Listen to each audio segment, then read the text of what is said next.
Welcome to Not Milk Never Milk. Subscribe if you're lactose intolerant.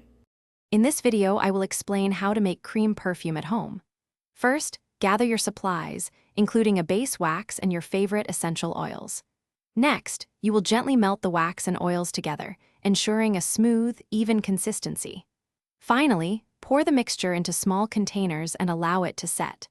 This process is straightforward and results in a personalized, long-lasting fragrance that is perfect for on-the-go application. To begin, you will need a few key ingredients and tools. Start with 1 tablespoon of a solid wax, such as beeswax or candelilla wax, which provides the structure. Then, gather 2 tablespoons of a nourishing carrier oil. Jojoba or sweet almond oil work wonderfully. For your scent, choose 15 to 20 drops of your favorite essential oils. You will also need a small heat-safe bowl, a stirring stick, and small containers for your finished product. The creation process is quite simple. First, combine your wax and carrier oil in a heat-safe bowl, then gently melt them using a double boiler method. Once fully melted and clear, remove the bowl from the heat.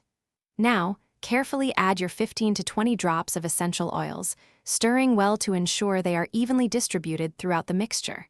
Finally, pour the warm liquid into your small, clean containers and allow them to cool and solidify for at least 1 hour. Customizing your cream perfume is the fun part. Feel free to experiment with various essential oil combinations to create a signature scent that truly reflects you.